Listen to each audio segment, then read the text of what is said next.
All right. Thank you. Thank you, everybody, for coming. Well, Yeah. I want to say, I love what you guys are doing. Libri is something we need in our community. And what you're doing with the local authors is just absolutely out of this world. And I'm so pleased to be here. Thank you. Thank you, Jeff.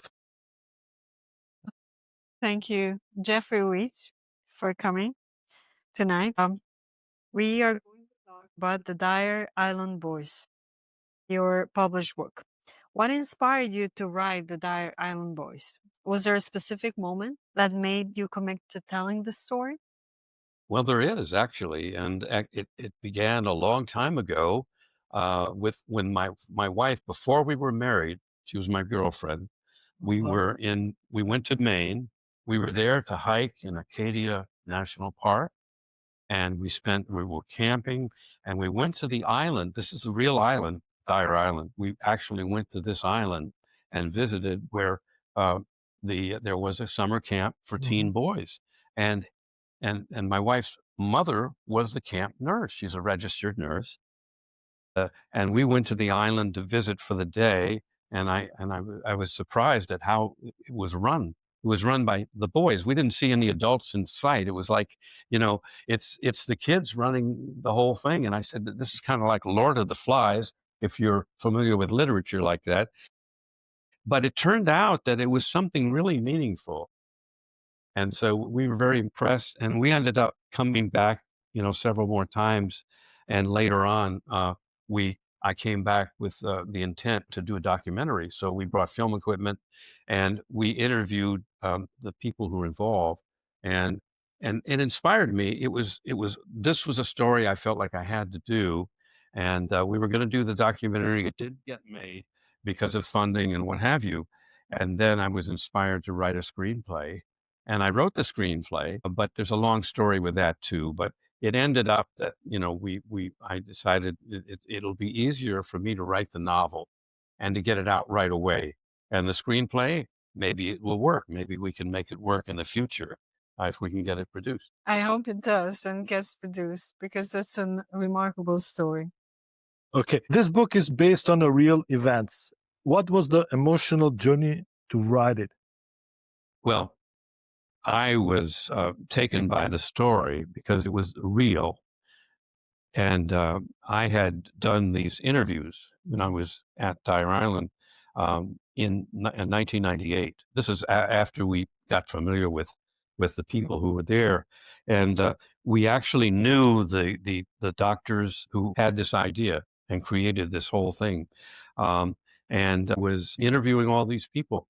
And I got a chance to talk with one of the founding doctors, actually two of them. And we had extensive interviews, and then we talked to the kids that were involved. We talked to the counselors, and I was inspired that we had a story. And so I really wanted to do it. And let's do it, you said, right? Yes, yeah. How did you balance the factual accuracy with the storytelling, like the facts, to incorporate that on your storytelling? How did that work out for you? Well, we knew the camp was a real thing. I knew that camp was a real thing. So um, but I wanted to make a story about it. And so I created a fiction. So we wanted to tell the story, but get the reader to be interested in it. I had to write my own story to get it, started. And so the book, a lot of it was fiction, totally made up, but based on the real history of the camp and Dyer Island. And it evolved. And as I got further along in writing the story, I got to know some of the people who were really involved. I interviewed people who were actually the original campers from the 1940s. And some of them sent me texts that they had written and said, you can have our permission to use it in any way you want. So I took advantage of all that. So the fiction, is part of the story because we're not using real names, but the story is true to the actual events that occurred over 50 years. But this camp, which Dyer Island is on, the Dyer Island Boys, actually exists as a real camp and run by a real foundation. And they're still working today.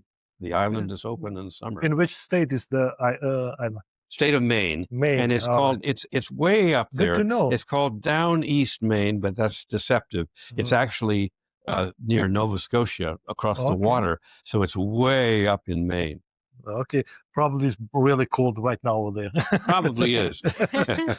What kind of research went into the book? Well, it's the actual visits to the camp and the dialogue we had with the people who were involved with it. We got to know them, the work they were doing, and got to know some of the kids. And that was inspiring. Did you interview families, members, witnesses, or experts? Did you interview yourself, or? Yes, I did. I've interviewed and got to know a lot of them and the work they were doing. These people come from all over the Northeast. It's a boys' camp and teen boys, and all of them, are inspired to be there because they're actually, they want to do something that's important for them to advance and become adults. And so the camp um, exists in a way that everybody has a good time, and they get to learn how to work together, and they actually do work. But what happened at the camp was, in the old days when they first bought this island, the kids had to learn how to do carpentry and knock down trees, spud trees, and make cabins and do all these things. And so they learned to actually build, and they had mentors, the adults who knew how to do this stuff.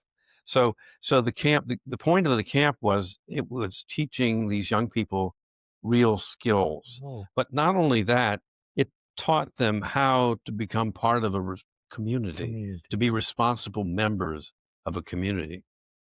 Cool.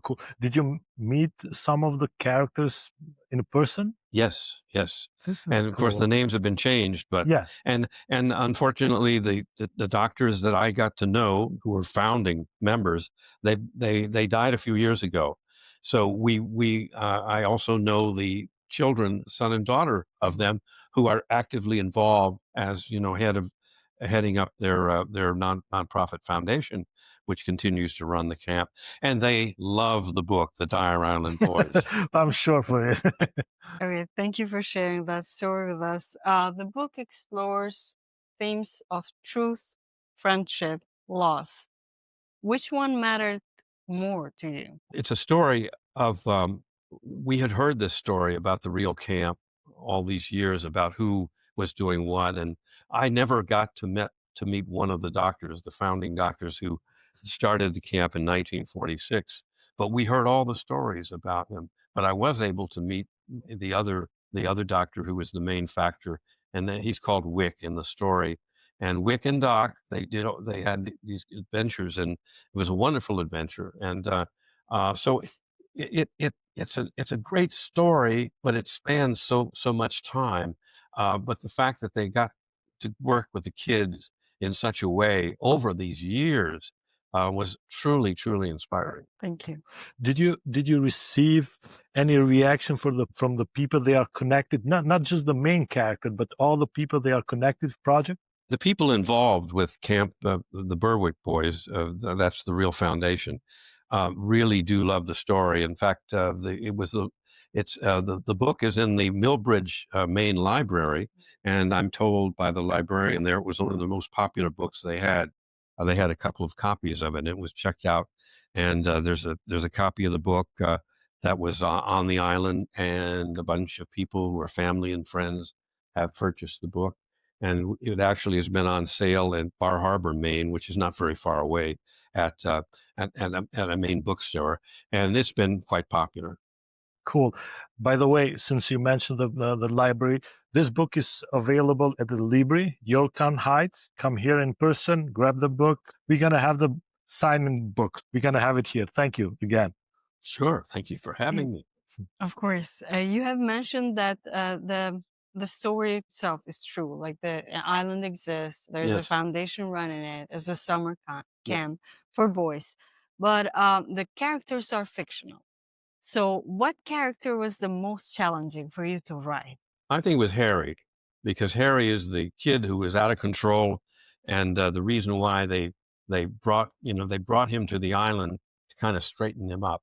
But the doctors, this really happened in the story, got permission by a New York court. He was in a juvenile detention center, and they talked the judge into having allowing them to take Harry up to Maine to see if that would straighten him out by spending the summer at the camp on the island working, and uh, and actually it's a real thing. It really happened under different names, and it turned that young person around. That's the story of Harry, but it was a challenge to write him because he was also we had to make up some things about what trouble he was in, and the things he got involved in, and his background. First of all, his dad died in World War II, and he had no role model in his life. They were poor. His mom worked at the Roosevelt Hospital as a scrub nurse, and they were having difficult times. Um, and so I had to make this into a fiction to tell the story. That made it interesting as to why Harry was having the trouble he was having. He really was kind of lost and without a role model and without someone to look up to. That was a All right. challenge. You mentioned this one in the book, and it's really interesting. Before we continue, I have another question that comes in my mind. You mentioned it's a boys' camp. Yes. Just no female. Did you get some answer why just boys? Yes. The philosophy was to make a camp for boys. Now, I don't remember exactly why they decided that. Or maybe back then was Yeah. like more. And there was a time there was another camp that was associated with it, but it seemed that the need was for boys. And the whole point is, as young boys, More as they're in their teens, sometimes get off the wrong track, Got it. and they don't have they don't have a good role model. Now, these are not all the kids at the camp; they're all varieties. But I think they decided that to have it a teen boys camp, it was a work camp. And it's kind of funny. He said, "You're going to have kids come to this camp and work? Are you kidding me?" Well, they really did, because it turns out they wanted to do the work because they wanted to learn the skills. They learned to pilot a boat. They learned carpentry skills. They learned how to do plumbing, electricity, and all these things. And they have right resources to do it. And but a lot of the book is in the earlier stages.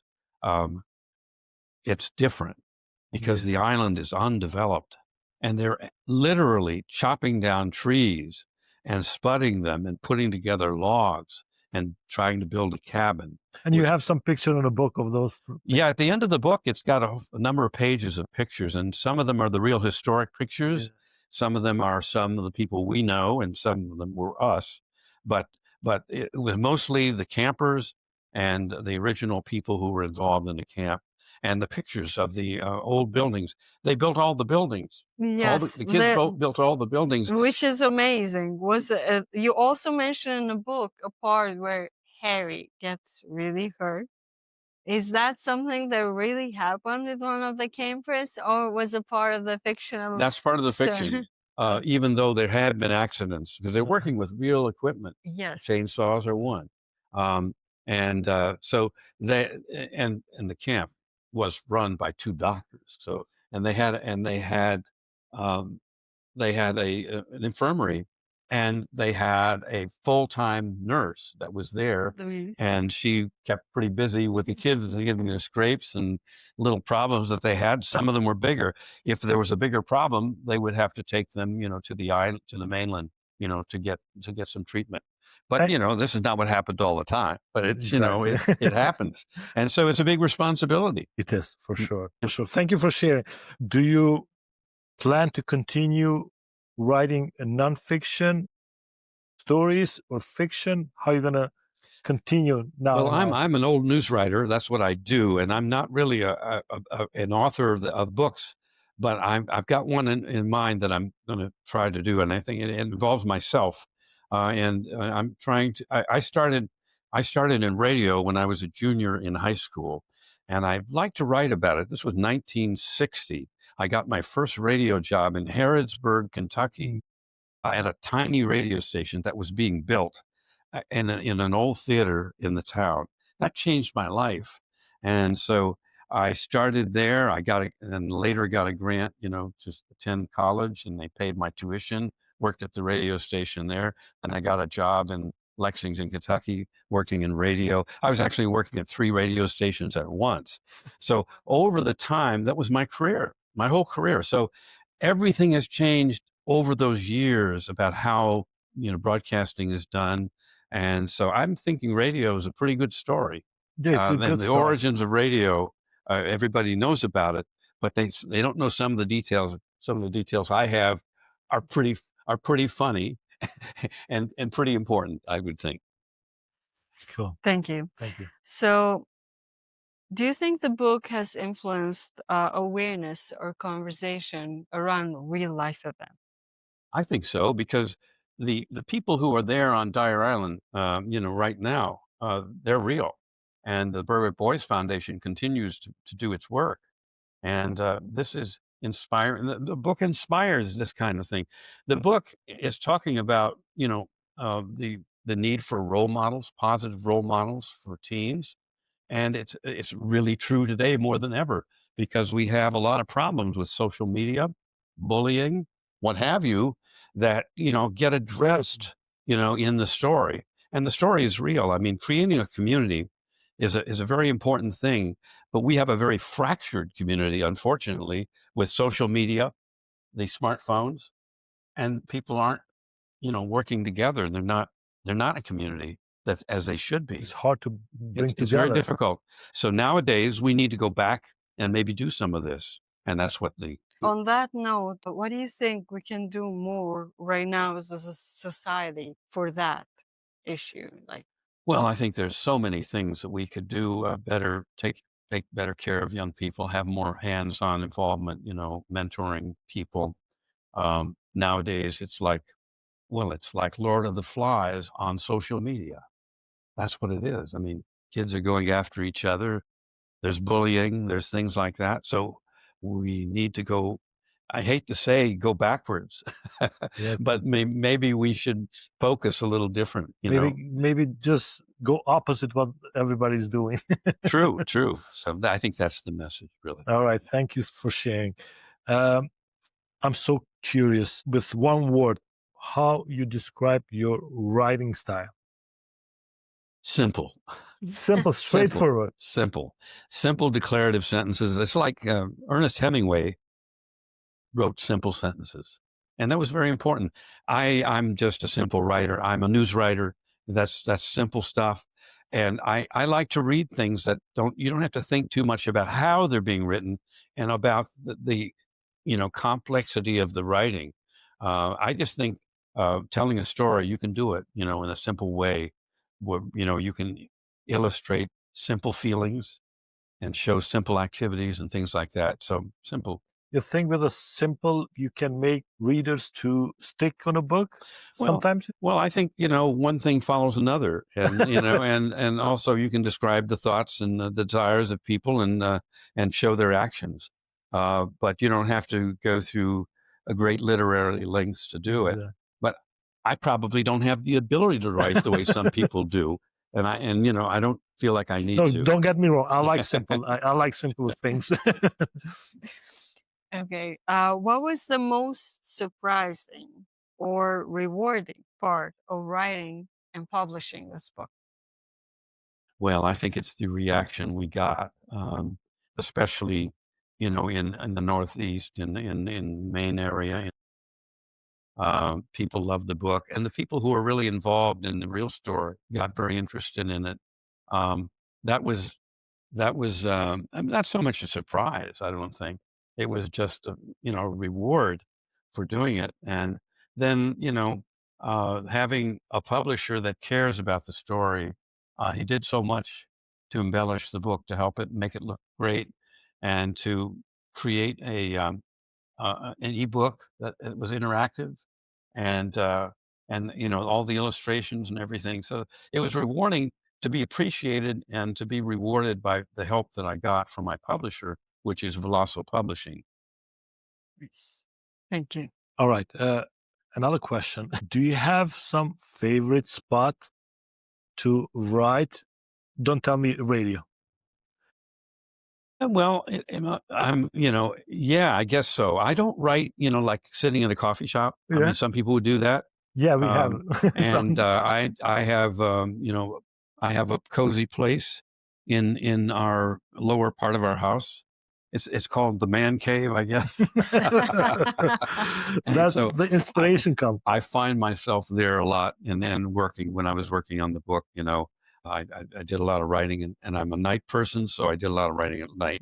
This is cool, night person. That's the best time when everything goes quiet. Anita, right? she loves to write and read at nighttime. Well, what message do you hope your readers will get after reading the book?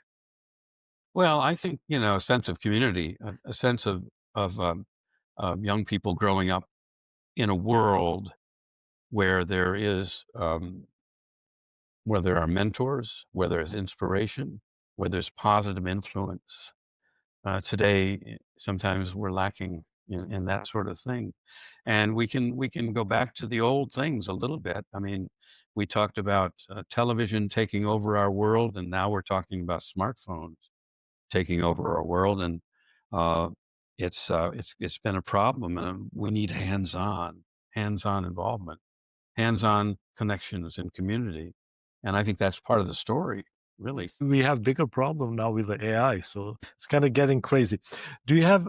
Can you share us your next project? I have nothing I can tell you right now except Radio Roots would be the title. That's a working title, and I'm thinking about all of the things that I went through when I was a kid, as radio was coming. It had a big influence on me. When I was in high school in 1960, there was a word that the old theater on the top of the hill, old building, they're making a radio station. That was such an exciting moment because I had a friend and we both went there. We got to look at this place. We got to go in there and see. And, we just kind of snuck in and watched these people putting all this stuff together, and how exciting that was. Lo and behold, a year or two later, I'm actually hired to work at the radio station to do an afternoon show after my, after school. And that started me off. It was an exciting moment, and it led to my career. So there's kind of there's a narrative that evolves over the years as I went from that to that to that, and there's changes in the industry that came about, and that led me to the network, and nowadays we're doing everything like podcasting. Yeah.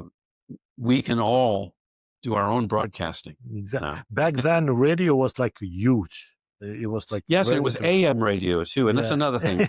This station was an AM, was a daytime station. So Do you remember the frequency? yeah, 1420. Got it. 1420. Can you say it for us? 1420 WHBN Oh, this in is cool. Harrodsburg, Kentucky. And at sunset, they had to go dark because of the skip. The atmosphere changes at night. Stations carry more, but they get in the way of each other's frequency. That's why they created the Federal Communications Commission, which in the United States regulates that.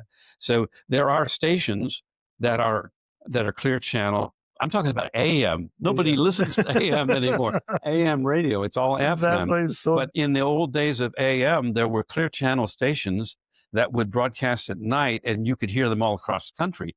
One of the stations I listened to, two of them, when I was in Harrodsburg, Kentucky at night, was WABC in New York City and WLS in WLS in Chicago. And there were others too. They're clear channel stations, but it was a different time. Imagine yourself on a radio, the sign on air, and get in your channel. Like, this is WHBN in Harrodsburg, Kentucky. It's now 6:20 in the morning, 65 degrees outside, and here's a song. Thank you so much. So, in your opinion, are the best stories the ones that are totally made up or based on a true event? Well, that's interesting. I'm a firm believer that we don't have to make things up to make good stories. There's too much out there that is real that we can write about, that really happened. And so if you find it, it's a good place to start. Now, we can make things up, and I had to make things up for the book, of course. But it all based on the same story that was real. So I do believe real stories are very, very important, and the more we can tell them, the better off we are, because they really happen.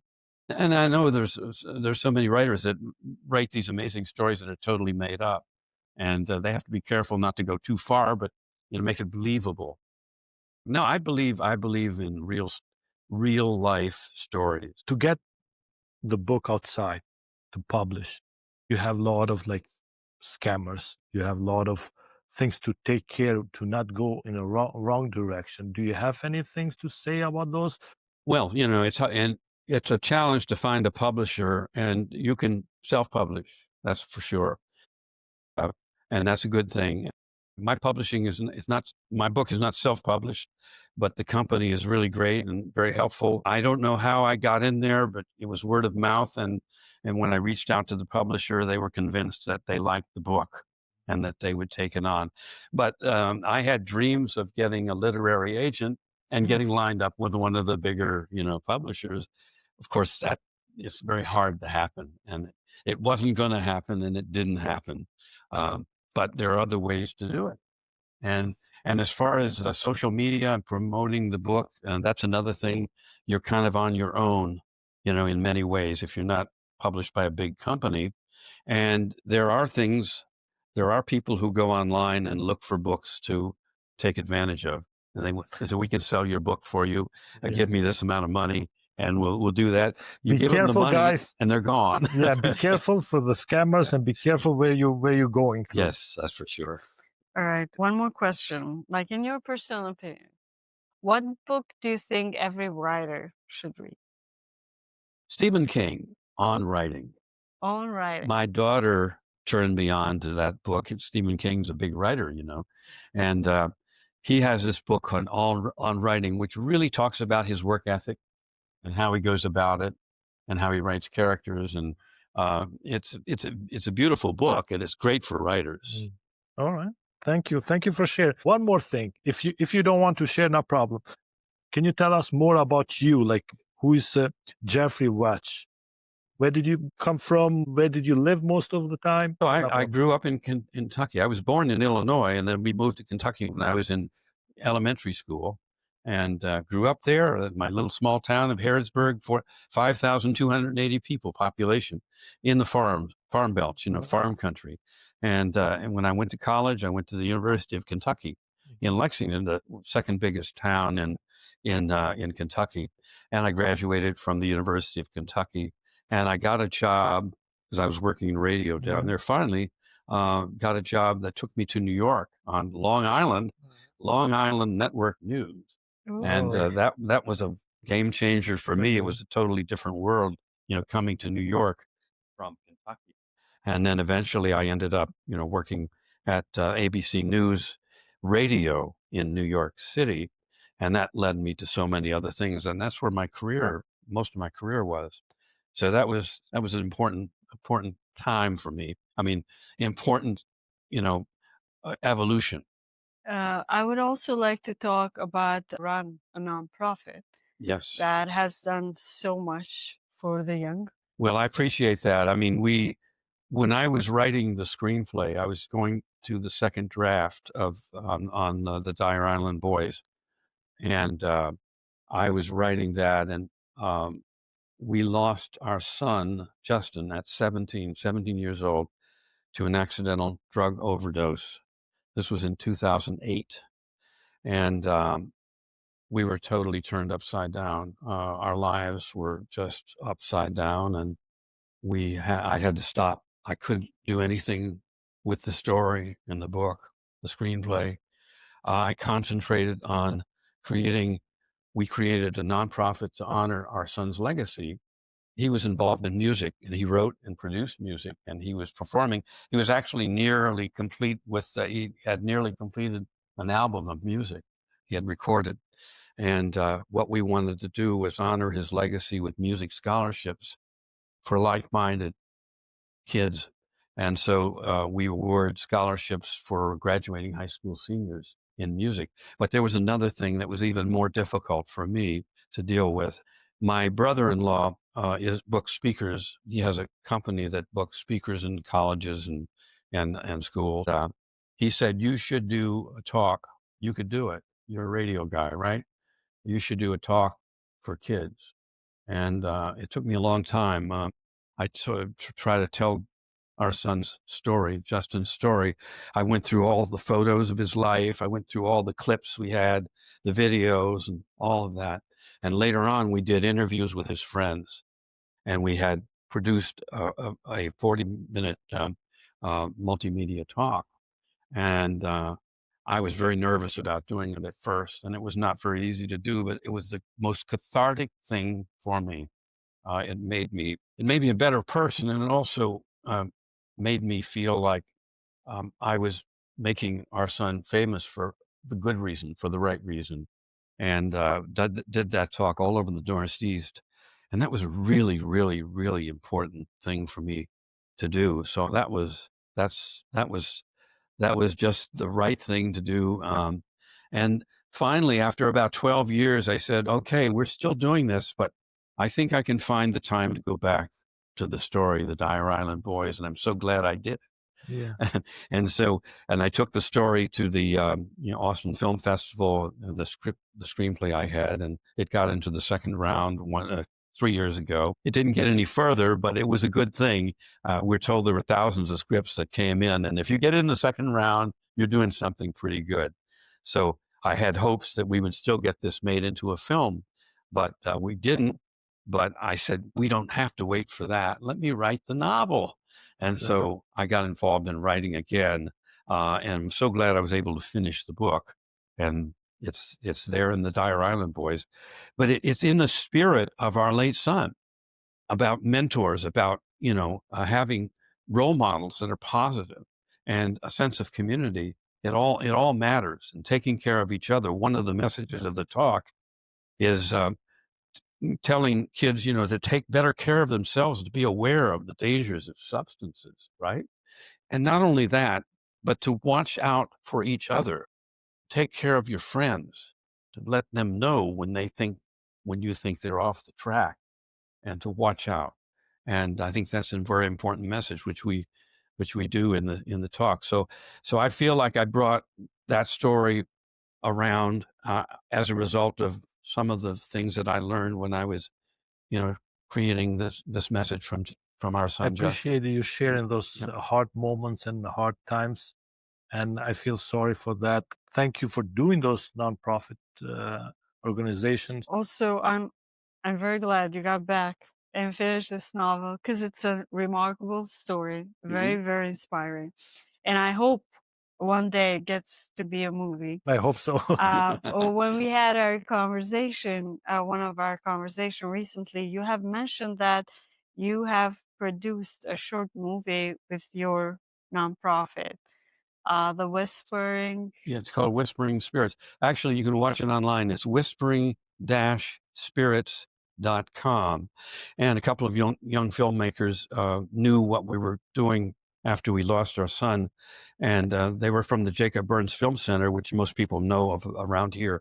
And they spent 2.5 years with us.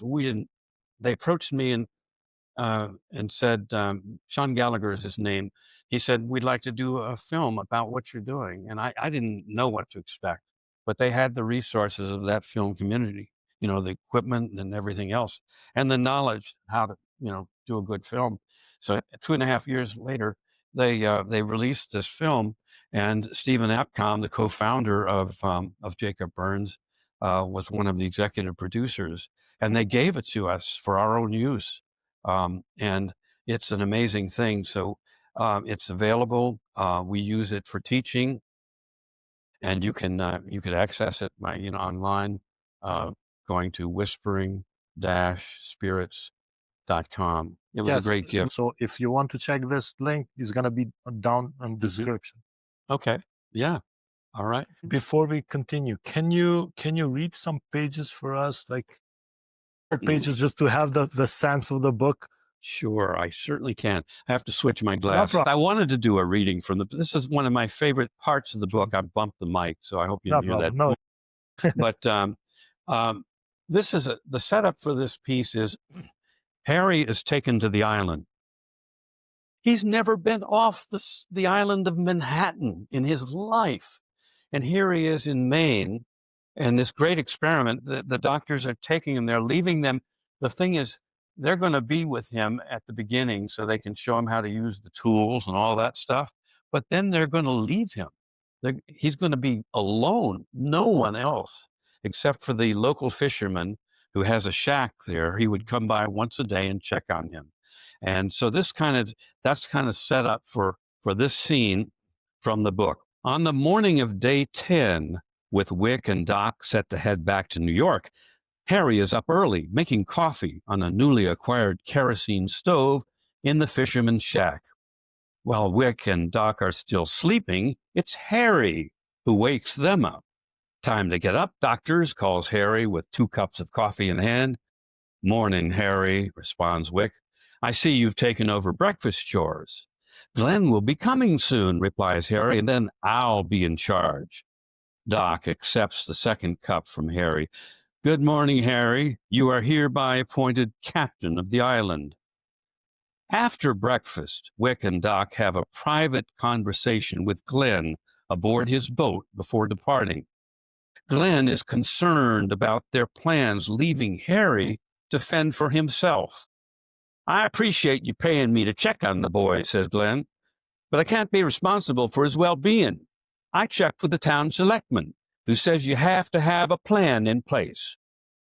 Wick hands Glenn a large envelope, which he opens. And that's why we wanted to make sure you have all of this in case, replies Wick. This has the contact information for our friend, who's a doctor at the Millbridge Clinic. He knows exactly what to do in an emergency and has the resources to handle it. We've also included our private phone numbers if you should need to reach out to us. Harry has everything he needs, adds Doc. We've been given special permission from a New York court to create this special program for Harry. Glenn is going through the papers. Looks like you thought about everything, he says. I'll do what I can for the boy, but I'm not sure I agree with what you're doing. Wick and Doc have loaded all their personal things onto Glenn's boat after unloading more food and supplies for Harry. It's a tense moment for them, as leaving Harry on the island is a point of no return in their bold experiment. Well, Harry, says Doc, the ball's in your court. We'll be back in 6 days, and Glenn will be checking in every day. Cutting and spudding trees by yourself is pretty ambitious, adds Wick. Don't push yourself too hard or take any risks, and remember to turn off the kerosene stove when you're finished cooking. I can do that, assures Harry. Make yourself useful in any ways you want, adds Doc, and take time to explore. Harry waves as Wick and Doc depart with Glenn and his helper. As the sound of Glenn's boat fades, Harry is now truly alone for the first time in his life. There's only the sound of clangs from the nautical channel marker in the distance to break the silence, as Harry sits and contemplates the moment. After a few minutes, Harry gets up and walks around the encampment he and the 2 doctors had created. He puts some more wood on the fire, looks out over the water, and lets out a primal shout. Hey, you dragons! You can't touch me now! More silence. Harry visits his pigeons, sends them up again, sends them up with whistles and back again with another. Then more silence, with only the sounds of some birds chirping and gentle waves washing up on the shore. It's a restive and peaceful time. As darkness falls, Harry is on his back in his sleeping bag near the campfire. There are sounds of an owl hooting and then a reply.